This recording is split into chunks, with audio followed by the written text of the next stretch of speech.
早有应对危急时刻的神秘力量。魔蟹和无限正义高达20设定解析，隐藏在基拉身后的守护神登场。机动战士高达 Seed Freedom 设定解说。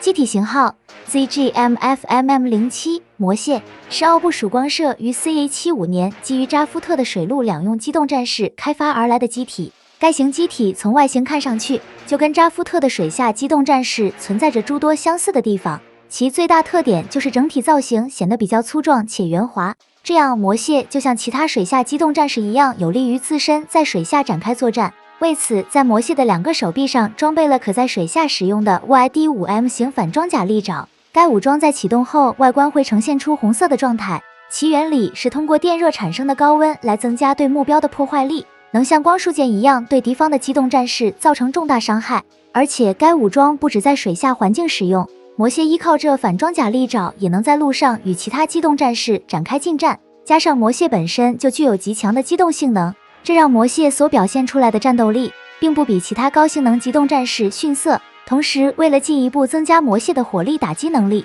在腕部正中心位置还装有 Q5M2 型重型离子炮，该武装威力较大，射程较远，以便魔蟹在中远距离的范围对敌发起攻击。而在魔蟹头顶上这一圈的发射孔还设有 SAM434 型锅盖头地对空导弹发射装置，该导弹发射装置配合手腕上的重型离子炮一起使用，就能让魔蟹在对敌发起突袭时发挥出极佳的火力打击效果。基于以上这些作战能力，魔蟹可在多种作战环境下展开作战，并不完全是一款水下专用的作战机型，其在定位上其实是属于适应陆海空天作战的通用机型。因而为了便于魔蟹在广阔的领域中机动，奥布曙光社还在魔蟹的后背增加了新的背包装备，而这个背包装备便是新开发的 M2X32E 型弗兰特斯。该背包装备基于嫣红强袭的凤装背包开发而来，所输出的推力十分强劲，能让拥有庞大身躯的魔蟹在空中具有超高的机动性能。而且弗兰特斯还可脱离机体单独作战，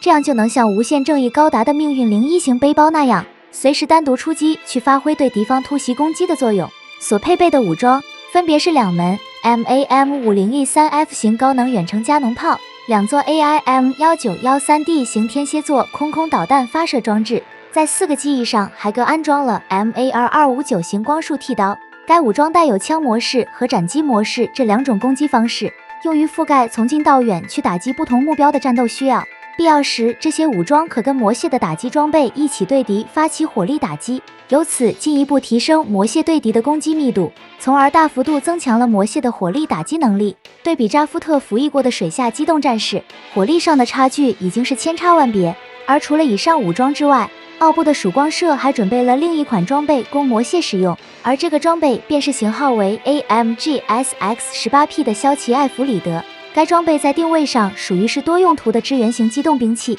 而这其中的主要用途，那就是像扎夫特赋予格物的功能那样，作为机动战士的搭载平台，方便搭载魔蟹等机动战士进行长距离的航行，并且还在尾部增加了机动战士背包装备的接口，以便留出空间来搭载机动战士进行航行，必要时也可以选择站在顶部的方式进行搭乘。而当骁骑艾弗里德完成机动战士的搭载以后，其左右和后部的机翼结构就会展开，这样就能像运输机那样搭载机动战士在大气层中飞行，并且骁骑艾弗里德还能用于在水下和宇宙中航行，基本不受地形等条件的限制，随时可将搭载的机动战士运送到不同的地方作战。相比于扎夫特大量使用的格乌，骁骑艾弗里德就像是机动战士的附加装备，其最大特点是具备有多种用途来满足各种作战需求。这其中非常突出的功能，那就是骁骑艾弗里德装备了幻象胶体隐形系统。该系统能让骁骑艾弗里德搭载的机动战士在内实现全向隐身，所实现的隐身效果就跟海市蜃楼系统一样，不但能在光学上实现视觉隐身，还能有效规避当前多种类型的探测手段，非常有利于支援机动战士执行潜入等特种作战任务，并且内部还集成了各型电子系统，使得骁骑艾弗里德既可以用来发挥像预警机那样的战场指挥作用，来为搭载的机动战士提供全方位的作战支援，从而将己方的作战效能发挥到极致，也能像电子战飞机那样执行干扰、欺骗和压制等多种任务。只要在外部接入敌方的网络系统，就能侵入敌方网络实现控制或者破坏指挥中枢和防御系统等等。而骁骑艾弗里德另一个重要的功能，那就是装备了可用于远程协助操控的控制系统。该控制系统主要的作用就是以无线遥控的方式来操纵机动战士作战，有效控制距离不但极其遥远，还能不受中子干扰器的影响保持稳定控制。这样，当己方机动战士的驾驶员发生失能情况的时候，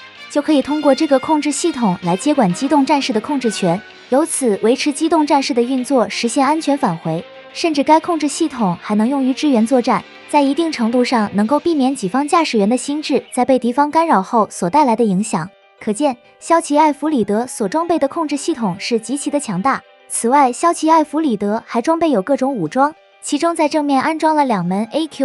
AQM-W2033D 型萨维特里超高能脉冲炮。该型武装所输出的火力很强，能在较远的距离为己方机动战士提供火力支援。如果利用隐身对敌方发起突袭攻击，将有可能对战场形势带来重大影响，并且在相同位置还设有2组 AIM-902 型格兰德主动制导中程空对空导弹发射装置。该导弹发射装置的装弹量一共是6发，通常会与2门超高能脉冲一起攻击，由此对目标形成复合打击，从而将打击效果发挥到最大。而在防御方面，骁骑艾弗里德依靠的是在顶部位置的76毫米口径 BFFM1 型双管速射炮，该炮的性能与机动战士的近防火神炮相一致，但在整体上这个防御火力显得较为单薄，很难支撑起骁骑艾弗里德的防御，因而骁骑艾弗里德很少主动攻击，避免被敌方发现后反击威胁到骁骑艾弗里德的安全。不过正是基于以上诸多性能，让骁骑艾弗里德在试验阶段时就发挥出了重大作用。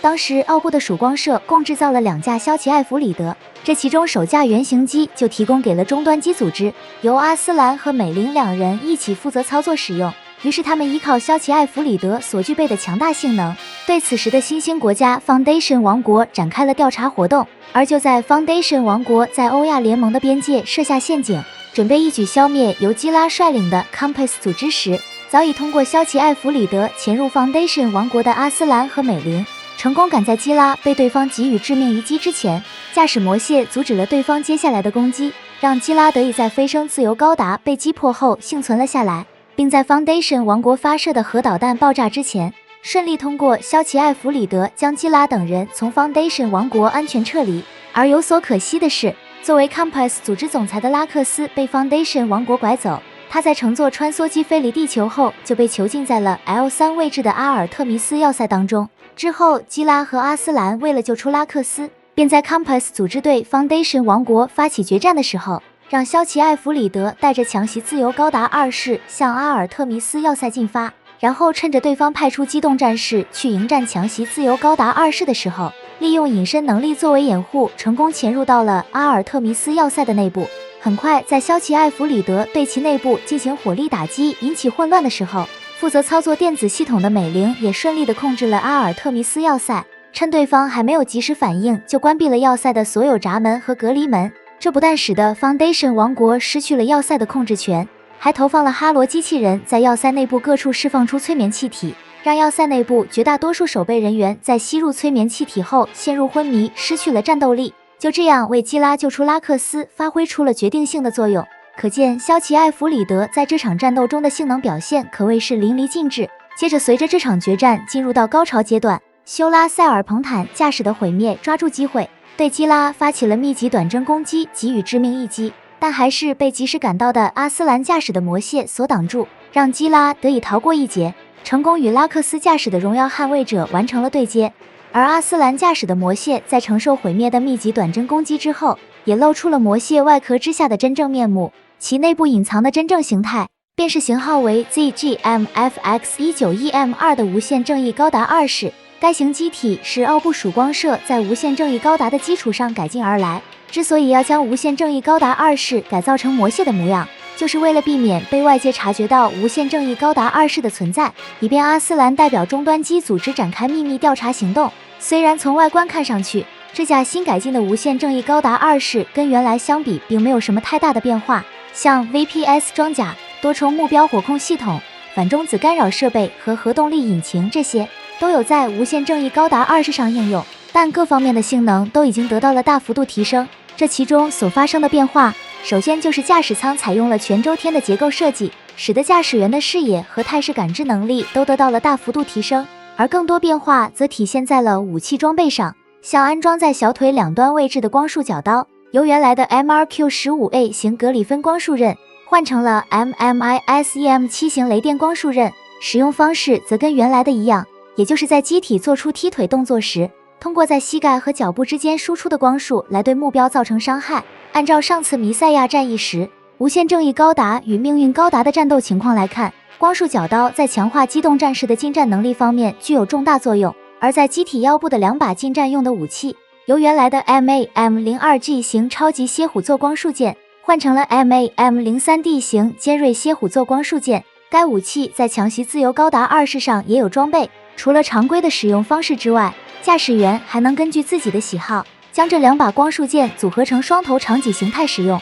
此外，在无限正义高达2式的头部，也就是光电传感器这个位置，新安装了 MAF2002 型 Space Short 光束角。该武装可瞬间输出高能光束刃，以便无限正义高达2式在近战时对敌发起出其不意的攻击。同时，头部用于近距离防御的近防武装，包括在胸口位置的这两门近防武装，都替换成了20毫米口径的 MMIGAU-17 型哈格莱森近防火神炮。相较于无限正义高达只有 17.5 毫米和14毫米口径的近防武装，新的20毫米口径近防火神炮在标准上提升了一个台阶，所以输出的火力比原来的近防武装得到了增强。而手持的装备方面，无限正义高达2式则继续沿用了无限正义高达的手持装备，也就是无限正义高达的 MAM1911 型高能光束步枪和 MX2002 型光束复合盾牌。这两件装备已在上次第2次 Plant 和地球联合的战争中使用，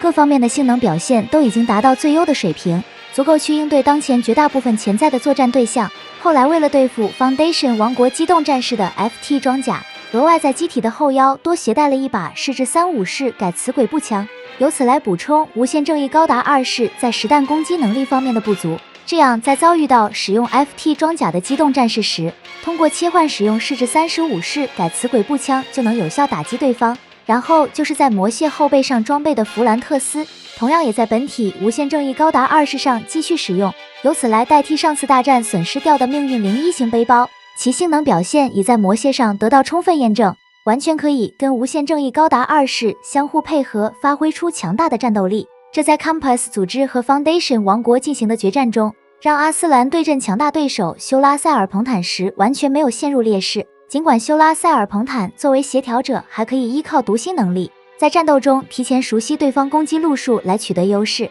但阿斯兰在知晓这一能力之后，便通过远程控制系统化解掉了对方的读心能力。结果在成功诱骗修拉塞尔彭坦主动发起攻击之后，阿斯兰便反向躲开，并给予了修拉塞尔彭坦重大打击。尽管修拉塞尔彭坦极力反扑，将战斗带入到了白热化的阶段，一度还成功斩断了无限正义高达2式的右手臂，但最终还是被爆发后的阿斯兰压制。他驾驶的毁灭最终被无限正义高达2式使用头部光束刃击破。就这样，他在毁灭的驾驶舱也被贯穿后直接阵亡。于是阿斯兰最终取得了这场战斗的胜利，从而为 Compass 组织打败 Foundation 王国做出了重要贡献。整个世界终于再一次回到了和平的状态。